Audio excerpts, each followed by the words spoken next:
Բարև ձեզ։ Արար YouTube-յան ալիքի եթերում հայրենիք կիրակնորյա վերլուծական հաղորդաշարն է։ Ձեզ հետ եմ ես Վարդուհի Ծատուրյանը եւ իմ զրուցակիցն է այսօր Համերաշխություն կուսակցության նախագահ Սարգիս Ավետիսյանը։ Բարև ձեզ, պարոն Ավետիսյան։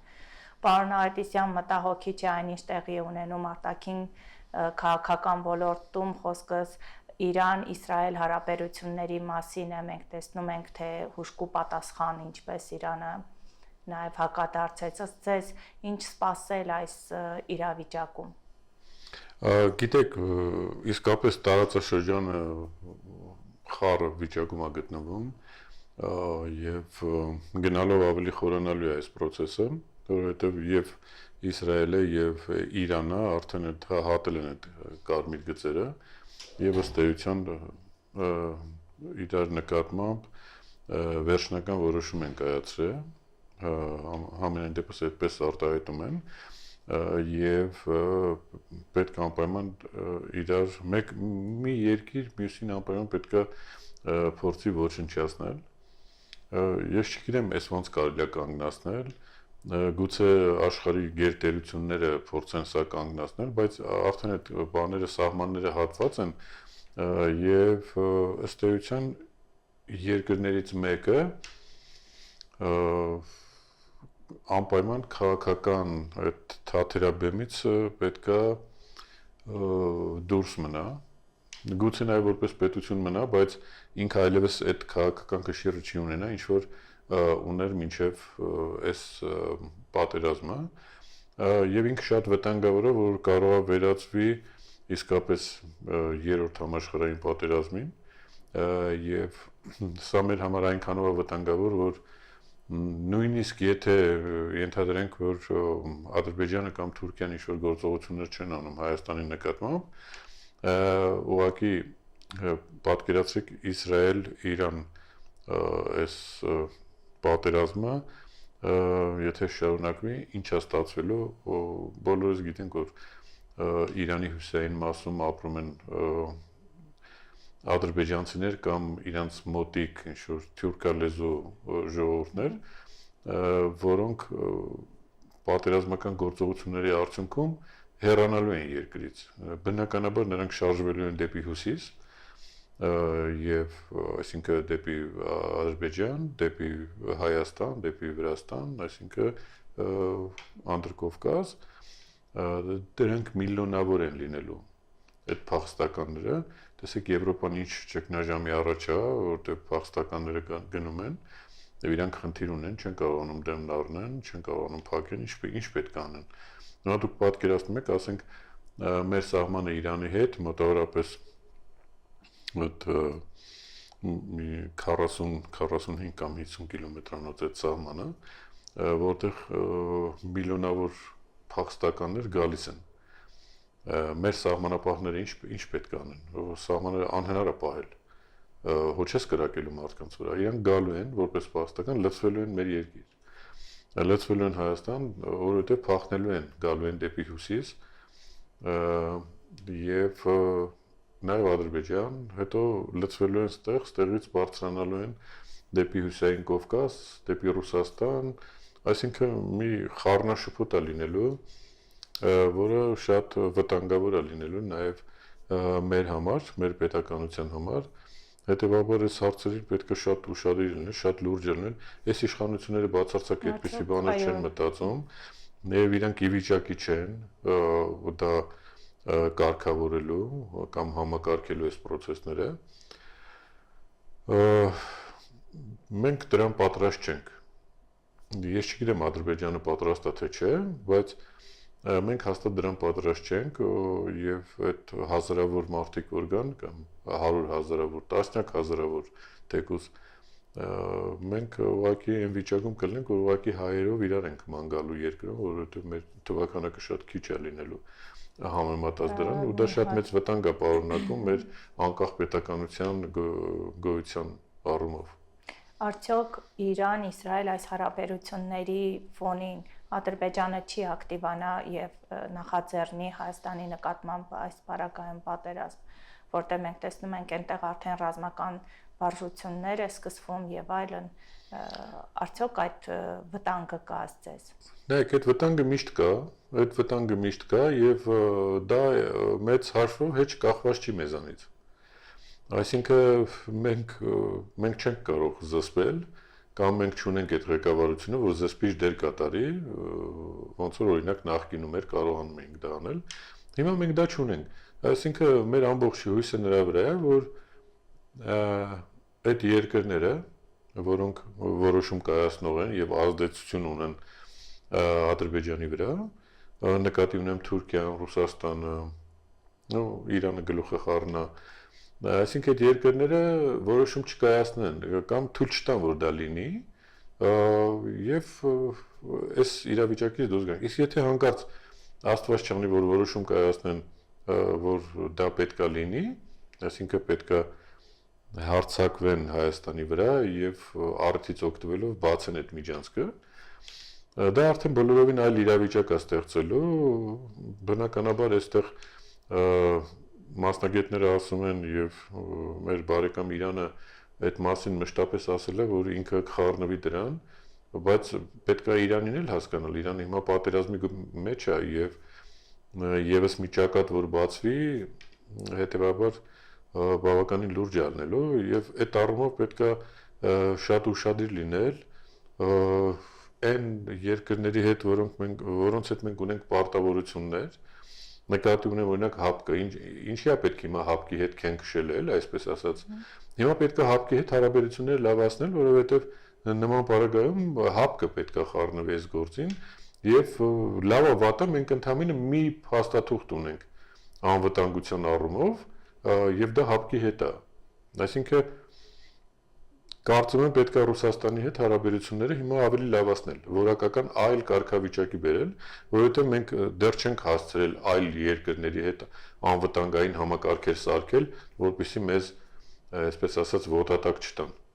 Ինչու չենք հասցրել, երբ մենք հասցրել ենք մեր հարևան դաշնակցի հետ հարաբերությունները վատացնել, փոխարենը չենք լավացնում ոչ մեկի հետ հարաբերություններ։ Դե այս իշխանությունների, այսպես ասած, կարևոր հարցերից մեկը նա է, որ վատացնել բոլորի հետ հարաբերությունները։ Դուք տեսել եք, որ նրանք ինչ որ մեկի հետ հարաբերությունները լավացնեն։ Բոլորի հետ, սկսած անհատներից, վերջացրած պետություններից ու կազմակերպություններից, բոլոր տեղերում հարաբերությունները փչացնում են։ Իբր թե ուզում են լավ բան անեն, բայց արդյունքում ստացվում է ավելի վատ։ Մասնավորապես շատ լավ օրինակ է հապկի օրինակը։ Երբ որ հապկի ղեկավարը մեր հայրենակիցներ, մենք էինք համակարգում, պատերազմը սկսելուց մենք փոխեցինք, այսինքն մենք իրանք փոխեցին եւ իշխանությունը տվեցին այլ մարդկանց, որի արդյունքում մենք դժվեցինք։ Տեսեք, երբ արտաքին մարտահրավերները բավականին շատ է, մենք տեսնում ենք ներքաղաքական զարգացումներ, այս պարագայում թիրախավորվում է եկեղեցին։ Սա ինչ մի նոր հարված է հասցվում, երբ տեսնում ենք նոր կազմ է ձևավորում, վարչապետը փորձում է մարդկանց ներգրավել, խումբ ձևավորել, այդ խմբում լինեն մարդիկ, ովքեր պետք է ընտրեն եկեղեցու ղեկավար, չգիտեմ, այս ցնդաբանության ի վերջո ավարտ ունի, թե ոչ, այսպես շարունակվելու է։ Այդ առումով իրանք սահման չունեն, իրանք ֆանտազիան շատ հեռու է գնում եւ սահման չունի, բայց մի լավ բան կա, որ իրանք մոտ դա չի ստացվի եւ իրանք այդ պոտենցիալը չունեն, համենայն դեպս հայ առաքելական եկեղեցին նման դեպքեր շատ է տեսել եւ միշտ կայուն է մնացել։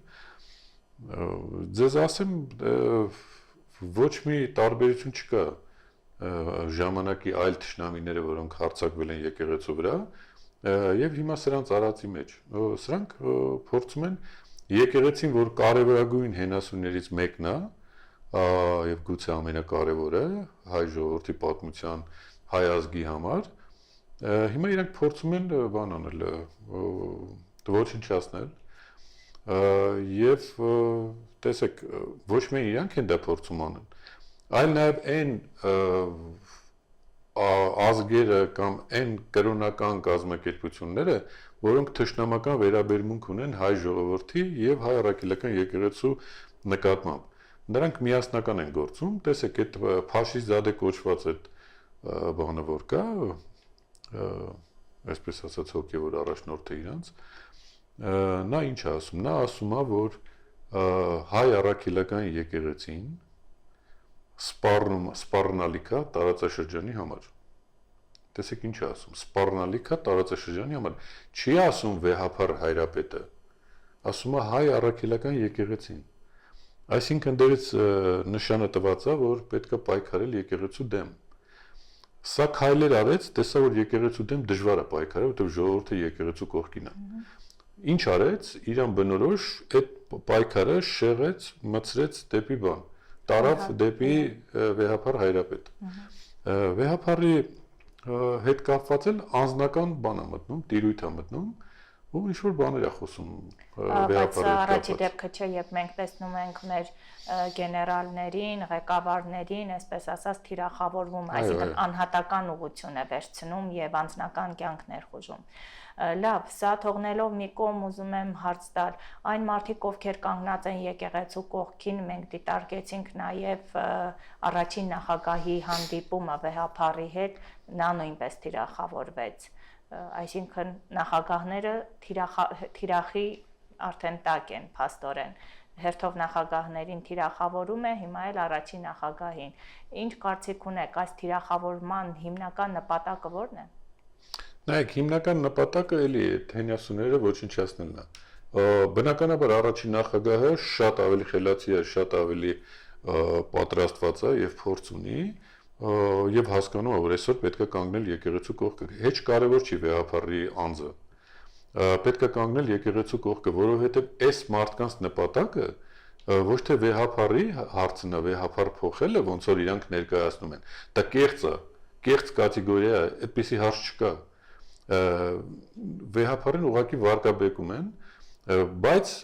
իրանք խնդիր են դրել եկեղեցին քանդելու։ Սա շատերին ձեռք է տալիս, շատ շատերին է ձեռք տալիս, ու կարելի ասել գրեթե բոլորին ձեռք է տալի, որ հայ առաքելական եկեղեցին ասպարեզից հանվի, որովհետև սա միակ կամ ոչ թե միակ, այլ երկու կարևոր համազգային կառույցներից մեկն է, կարելի ասել ամենագլխավոր համազգային կառույցն է, որը աշխարհով մեկ տարածված է եւ ինքը ցանցային է եւ ինքը շատ հզոր է, պատմականորեն ուժեղ է, շատ դժվար է եթե եկեղեցուն ներսից չքանդեն կամ պետությունը դա չանի, ոչ ոք դա չի կարող անի, որովհետեւ ամբողջ մեր պատմության ընթացքում, մարդկության պատմության ընթացքում բանը բոլորը փորձել են դա անել, բայց չի ստացվել։ Միշտ առաքելական եկեղեցին հաղթող է եղել։ Հիմա էլ է հաղթելու, ես դրանում կասկած չունեմ, բայց այս մարդիկ փորձում են դրանով եկեղեցու, այսպես ասած, վերջը տալ, բնականաբար մի որոշ ժամանակ հետո կամ օրեր կամ ամիսներ հետո պետականությունը գոյություն չի ունենա։ Եթե եկեղեցին չեղավ, պետականություն չի լինելու։ Դա փաստ է։ Իսկ որ իրանք անձն են թիրախավորում, տեսեք, անձի միջոցով հասկանալի է, չէ՞, որ իրանք այդ անձին որ հանեցին, տեղը ոչ ոք չունեն որ դնեն, կամ տեղը կդնեն մի այնպիսի խայտարակություն, ոնց որ իրանք բոլոր կադրային չկա մի կադրային քաղաքականություն, մի տեղ, որ մի կադր նշանակել են, իրավիճակը լավացրել է։ Իրանք որտեղ ում նշանակել են, ավելի է վատացրել ու ի վերջո ոչնչացրել է այդ կառույցը։ Հետևաբար հասկանալի է, որ դա այդպես չի կարա լինի։ Եկեղեցին մեծ, այսպես ասենք, պատառա սրանց համար, կմնա սրանց կոկորդին, դա չեն կարող անեն, բայց իրանք այդ փորձը անելու են եւ հետո ինչ-որ մարդկանց խումբ է ձևավորում, այսինքն ինքը այնքան կա, ինքը իրան այնքան է բարձր պատկաս, ինքը խառնվի առաքելական եկեղեցու գործերին եւ ինքը որոշի թե ով է ավելի կարեւոր, ով ինչ չափանիշների է ընդհանուր սահմանադրությունը չափանիշներ է գրում, ով ինչ չափանիշի պետք է լինի, որ սրանք գան եկեղեցու հարցերը լուծեն։ Խորամանկաբար էլ ժողովրդին ներկայացնում է իբր թե ինքը վեհափառի անձի հետ կապված այդ մտահոգություն ունի, այո։ Սա կրոնության ուխտը բան իբր թե վեհապարը խախտելը, բա տղա ջան, եթե վեհապարը տենց խախտող էր, չէիր գնում վեհարանում վեհապարին մոտ ներկայանում, չէիր գնում մեծարում վեհապարին, մեն վաղ չգիտեիր որ տենց է, դու շատ լավ էլ գիտեիր, ուղղակի այն վաղ քեզ ձեռնատու չէր։ Ոնց որ հիմա, ասենք դու Լևոն Տեր-Պետրոսյանին ասում ես իմ քաղաքական հայրն է, քաղաքական առաջնորդն է եւ այլ, հանկարծ հիմա որոշեցիր, որ դու պետք է հակառակ խոսաս եւ նույնիսկ նրան համարես ոչնչություն։ Հասկանում եք, չէ՞ որ այս մարդը ծրագրված ինչ որ բաներ անում մեր թշնամական ուժերի հորդորով, որի դեմը պետք է առնել։ Մենք ժամանակ չունենք զբաղվենք այդ մարդկանցով եւ շատ արագ պետք է այս իրավիճակից դուրս գալ։ Բարի պարոն Ավետիսյան, մենք ռեպորտաժ ունենք նաեւ մեր քաղաքացիները արդյոք ինչ են մտածում եկեղեցու շուրջ ծավալված այս գործընթացների վերաբերյալ, դիտենք ու վերադառնանք։ Ինչ եք կարծում, ինչու է թիրախավորվում եկեղեցին։ Դա շատ բարդ հարց է։ Ես կարծում եմ, որ իրավունք չունեն իրանք թիրախավորելու։ Իսկ համաձայն եք վեհապար ընտրելու կարգը փոխելու հետ։ Ոչ, դա եկեղեցու գործն է։ Իսկ իրանք իրավունք ունեն որպես քաղաքացի մասնակցելու քաղաքացիական կյանքին։ Չգիտեմ, դա էր միայն մնացել, դրան էլ հասան։ Ներկայիս մաներով, օրենքներով կաթողիկոսին փոխելը դա նույնը կլինի, որ եկեղեցին շարքից դուրս կգա։ Բոլոր ժամանակներում էլ պետականության երաշխիքներից մեկը եկեղեցին է եղել։ Այստեղից բարձ եզրակացություն։ Եկեղեցին էլ քանդվի, պետություն այլևս չենք ունենալու։ Չեմ ուզում մտածեմ, բայց եւ թուրքացն էլ ինչ որ մի բան չգիտեմ։ Իսկ համաձայն եք վեհապար ընտրելու կարգը փոխելու հետ։ Ոչ, սահմանադրորեն դա պետք է սահմանադրություն փոխվի, ես համաձայն չեմ։ Կարծում եմ իրենց տեղը ապահովելու, դիրքը ապահովելու համար միմիայն աթոռը ավելի շուտ առանց մտածելու, որ այդ աթոռի համար տեղ պետք որ դնեն։ Ընդհանրապես։ Իսկ համաձայն եք վեհապար ընտրելու կարգը փոխելու հետ։ Չէ, կարծում եմ եկեղեցին ու քաղաքականությունը իրարից պիտի զատվեն անվանում։ Չեմ կարծում, որ պետական մարմինները պետք է խառնվեն վեհապարի ընտրության գործին, բայց այն ինչ որ հիմա էլ է, դա էլ իմ համար այդքան ընդունելի չի, էլի։ Այսինքն եկեղեցին պետք է ավելի շատ ժողովրդի հույզերով մտահոգված լինի, որը որ այդքան չեմ տեսնում, բայց չեմ էլ կարծում, որ պետությունը պետք է խառնվի։ Որպես հայ քրիստոնյա չեմ կարող հասկանալ ինչի է թիրախավորվում։ Մեր առաքելական եկեղեցին մեր հոգու մեջ է։ Նու եկեղեցին դա մեր սրտում է, մեր հոգում է, որ մենք լինելով 301 թվականին առաջին ազգ, որ ընդունել են քրիստոնեություն, նու որևիցե բան չի կարող ազդել հայ մարդու վրա, որ ինչ որ եկեղեցու մասին չուր կարծիք կազմի։ Հասկանում եք, եկեղեցին դա մեր հավատքն է, մեր սրտում, մեր հոգում է, ոչ թե անձնավորված կերպարներ։ Աթեիստները շատացել են, մատերիալիստները շատացել են։ Կարծում եմ բոլորը փորձում են շատ ստանալ, քիչ աշխատել, կրփել եւ կորցրել են հավատը։ Դրա համար փորձում են ճնշել եկեղեցին ու բոլոր հավատացյալ մարդկանց։ Պարոն Ավետիսյան, հետաքրքրականն այն է, որ մեր ժողովուրդը քաջ գիտակցում է, որ եկեղեցին հիմնասյուներից մեկն է պետության։ Եվ այս պարագայում մենք տեսնում ենք, որ սահմանադրորեն էլ է այն պաշտպանված իր գերակա ուժով։ Այս չի գիտակցում մեր երկրի ղեկավարը ի վերջո այս գործընթացը երբ որ սկսում է ու փորձում է մարդկանց հավաքագրել եկեղեցու դեմ, սա ինչ է։ Ըստ էության այս գործողությունները հակասահմանադրական են, սահմանադրությունից դուրս։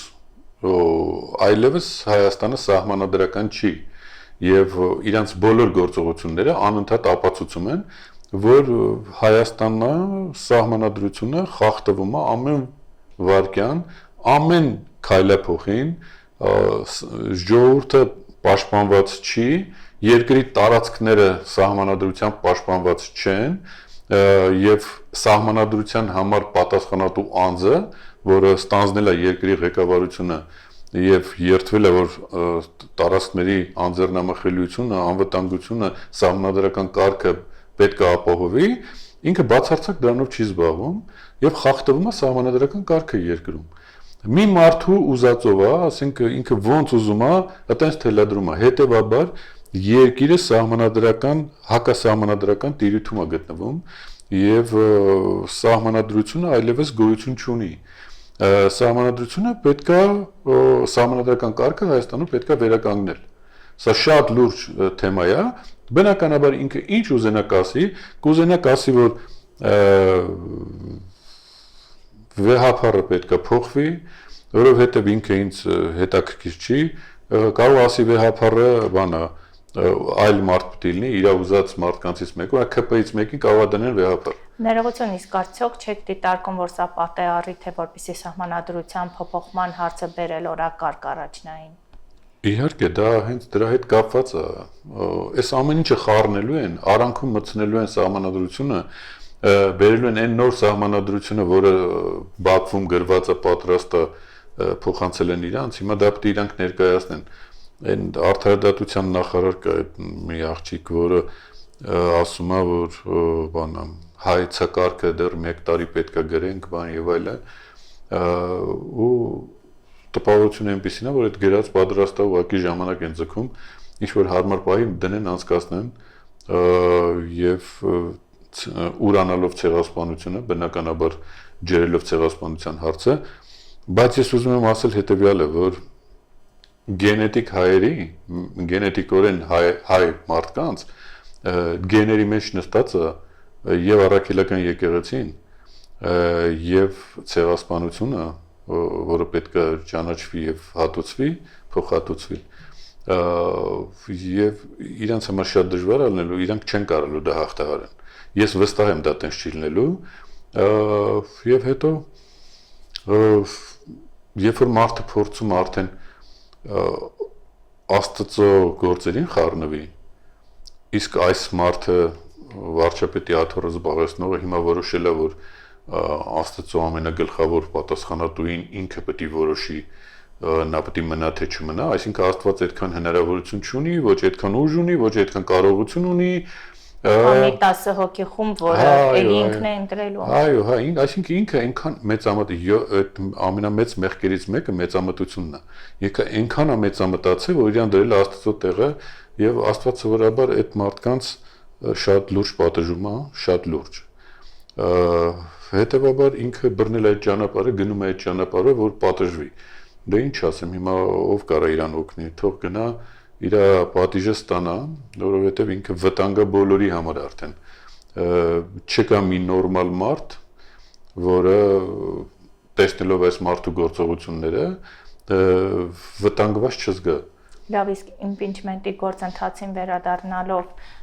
ինչ կարծիք ունեք առհասարակ, երբ տեսնում ենք ստորագրահավաքներ են տեղի ունենում կամ ստորագրություններ են ներկայացվում, ըստ ձեզ այս գործընթացի վերջո հաջողություն կունենա թե ոչ։ Գիտեք, impeachment-ը, այսինքն անվստահություն հայտնելը, սա գործընթաց է, որ հիմա քաղաքական ուժերից մեկը որոշել է, որ սրանով պետք է ինչ-որ process ապահովի, կարծում եմ մինչև ընտրություններ, իրանց թեման սա է լինելու, impeachment հայտարարել, բան եւ այլը, զբաղվել այդ գործով, փորձել այդ դրանով հանք կստացվի, չի ստացվի, process-ն է կարևոր։ Եվ այս process-ով գնում են։ Նույն ձևի իշխանությունն է անում։ Այսինքն իշխանությունը խնդիր է դրել վեհապարին փոխելու եւ սա դարձել է իրան քաղաքական թեմա, որովհետեւ գիտեք, սպառված են այդ ուժերը, չունեն ասելիք ժողովրդին, գնան ժողովրդին ինչ ասեն։ Բան չունեն ասելու, հո չեն կարող ինչ-որ հին բաներ նորից ասեն։ Ուղղակի ծիծաղելի կլինեն։ Դրա համար մի ուժ է որոշել է, որ պետք է impeachment հայտարարի, որի սկսելու բանը, process-ը սկսելու օրինական դարձնելու համար այդ ձայները չի բավարարում, բայց դրա մասին պետք է խոսալ, պայքարել այդ ուղղությամբ, այսինքն կա թեմա, որի մասին պետք է խոսալ։ Քաղաքական առումով կարծում եմ ճիշտ գործողություն են անում, բայց ընդհանուր առմամբ պետության անկարևոր հարցերի հետ կապված ես կարծում եմ այդ երկրորդական բանը, որովհետև կարծում եմ, որ այտենց չի ստացվի։ Process-ը կարան անեն, իհարկե, այտենց կձգեն մինչև 26 թվականի ընտրությունները։ Երկրորդ նախագահ ուղղակի ասաց, որ ես գնալու եմ ընտրությունների առանց այս ամեն ինչի, երրորդ նախագահի կողմնակիցները impeachment-ի գործընթաց սկսեցին ու այդ գործընթացը կշարունակվի մինչև 26 թվական, գեներացնելով սրա շուրջ իրենց ուժերը եւ ժողովրդին,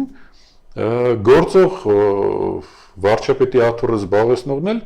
որոշեց, որ սրանք արդեն սրանց հետ չի ստացվում, վեհապարին պետքա թիրախավորել ու զբաղվել մինչև 26 թիվը։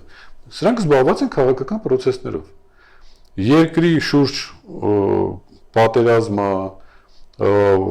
տնտեսությունը ծանր վիճակում է, ժողովուրդը խնդիրների առաջ կանգնած է, հազար հատ խնդրեմ ունենք, իրանք զբաղված են իշխանությունը կիսելով։ Այս երեք ուժերը իրար մեջ իշխանությունը պահելու փորձում են պահեն, բայց չի ստացվելու իրանց մոտ։ Տեսեք, բազում process-ներ ներկայացրեցիք ու խնդիրներ, որոնք ծառացած են, բայց դրա համար կար մեկ լուծում, ընդհանրապես պետք էր միասնական լինել։ Եվ այս դեպքում նաև Լարմաս գաղափարախոսություններ առաջարկում եւ առաջարկում է իրենց այս պարագայում միանալ միասնության գաղափարին եւ միասնական լինել։ Ի վերջո այս process-ը կընթանա, ձեզ միասնություն կլինի։ Տեսեք, այս իրավիճակից երկիրը պետքա հանել, փրկել է պետք երկիրը։ Սկզբից պետքա երկիրը փրկել, հանել այս վիճակից։ Հետո նոր այդ փրկված վիճակում, ապահով վիճակում նոր կարելի է իշխանության համար կռիվ անել, այսպես ասած քաղաքական իմաստով, էլի, փորձել իշխանությունը ինչքան հնարավոր է քաղաքական այսպես գործընթացներով տիրանալ իշխանությանը, վերցնել իշխանությունը, բայց քանի երկիրը խնդրի մեջ է, մեկ խնդիր պետք է լուծել, եւ այդ մեկ խնդիրը միասնության խնդիրն է, համահայկական ներուժը պետք է հավաքել միտեղ։ Ցավոք սրտի մեր այս երկար տարիների պատմության մեջ որևէ մեկին չի հաջողվել, որ համահայկական ռեսուրսը հավաքել ամբողջովին եւ մի ուղղությամբ մի նպատակի համար ծառայեցնել, տարբեր ինչ-որ հաջողություններ մանր-մունուր եղել են, բայց հիմնականում տարանջատումներ ա եղել, տարանջատվել է։ Այսինքն մեր ճշտամիները աշխատում են մեզ իրարից բաժանեն, տարանջատեն, մենք պետք է անենք ուղիղ հակառակը, միավորենք մեր ուժերը, եւ հիմա մեզ հաջողվեց գուցե այդ կրիտիկական կետին հասավ, որ այսօր բոլորը խոսում են այդ միասնության մասին, եւ մեկն էլ տվեց դրա բանաձևը իդեմս Լարմասի, տվեց դրա բանաձևը, որ ինչի շուրջ պետք է հավաքվել եւ այդ հավաքվելը ինչ արդյունք է տալու։ Գիտեք, անհատական եթե վերցնենք, մենք այնպիսի բնավորություն ունենք, որ իրար չենք սիրում կամ նախանձը այնքան մեծ է, որ մեկի հաջողությունը այն մեկը չի ուզում, բան եւ այլ այս կարգի բաներ ունենք, բայց սա պետք է հաղթահարել, որովհետեւ երկիրը այն վիճակում է, որ անպայման պետք է հաղթահարել, որ կարողանանք գոյատևենք։ Գիտեք, ոչ մեկին պետք չի լինի այդ հարաբերությունները, երբ որ երկիրը չլինի։ Լարմասի նպատակներից մեկը միավորելն է այս դեպքում։ Լարմասի գլխավոր նպատակը միավորելն է, համահայկական ներուժը միավորելն է եւ այդ միավորման արդյունքում ստեղծել մի պետություն, որը ծառայելու է մեր ժողովրդին, մեր պետությանը, մեր ազգին, որը իսկապես դառնալու է մերը, ամեն մեկիս երկիրն է դառնալու է մեծամասնության երկիրը, ոչ թե հիմա մի հատ փոքրամասնություն իշխանությունը վերցրելը, ինքը օգտագործում է մեծամասնության ֆինանսական եւ մյուս ռեսուրսները, տիրել է դրան ու ասում է դե հիմա լավ չեք ապրում ձեր խելքից է, կամ մենք կարում ենք աշխատում ենք, դուք չեք կարում, դուք խլել եք ժողովրդից այդ ժողովրդի ռեսուրս, ժողովրդի հարստությունը, հիմա դուք ասում եք մենք լավ ենք ապրում, դուք էլ փորձեք լավ ապրեք, դուք վերցրել եք այն մնացածին մեծամասնությանը բաժինը ու դարձրել եք ձերը, դրա համար դուք լավ եք ապրում, մեծամասնությունը վատ։ Պետք է անել ուղիղ հակառակը, պետք է վերադարձնել մեծամասնությանը լավ ապրելու հնարավորությունը։ Փոքրամասնությունն էլ մի կերպ գլուխը կպահի, բայց մեծամասնության մասին պետք է մտածել, Լարմասի նպատակն է, որ ստեղծել այդ պետությունը, որտեղ հարգված կլինի եւ գիտությունը, եւ աշխատանքը, եւ հոգեվորը, այդ սաղ իրար հետ կբերի այդ արդյունքը։ Հիմա Գերման Լալայանը այդ արել է, շատ սիրուն ձևով այդ բանաձևը տվել է ու դրա մի քանի կետով ուղղակի կարճ տված է, հասարակական բազմաթիվ կազմակերպություններ, քաղաքական կուսակցություններ դրան միանում են, որովհետև դա կարդալուց հետո չմիանալ նշանակում է դու այս երկրի դարդուցավով կամ այս ժողովրդի մեր ազգի դարդուցավով